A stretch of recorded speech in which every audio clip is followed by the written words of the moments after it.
Ndapata kuna siku do itapatikana. Lollipop ya kinde. Yeah.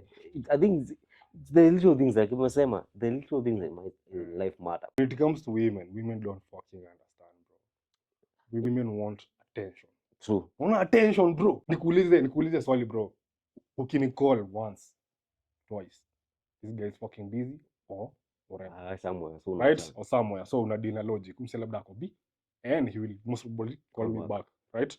Lakini chile, especially your girlfriend, akupigia mara ya kwanza, she's gonna fucking call you for 100 times. Alafu chenye anafikiria ni si atu mse ako busy, mse ana cheat.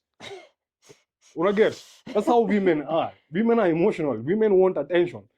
Dem anataka akipiga hiyo simu ya kwanza hivi, ushachukua. Hata it doesn't matter where you are, it doesn't matter kama uko job ama uko nini ama uko na boss ama sijui uko wapi. Pick that fucking call. That's how women are. Hey Buddha, hey, as in Valentine. By the way, let me ask you something about Valentine's. There's something I don't understand. Valentine's is supposed to be a lover's day. It's not a women's day. How comes it's all about women on Valentine's? Everything is about women, bro. No, not everything is not about women. Because bro, you deserve flowers. Flowers za nini, bro? Ati sasa unataka ati ile siku ati unaangalia na unakuja kusema hey, mzee ujango alikuwa jamaa wa maana. Men deserve flowers when they are dead. No, men deserve flowers when they are alive. By the way, I'm an advocate for that. It's not about Valentine's Day. It's not about you women. It's about men deserve flowers when they are flowers. Dead. Ukiwa 6 foot under, that's when you deserve flowers. I think you should. There's do you know Valentine's is for the wale wasoko na ganji. Bro. Yeah. Bro. Valentine's is for them because they are able. You see they are able to give that feeling to their women. Yeah.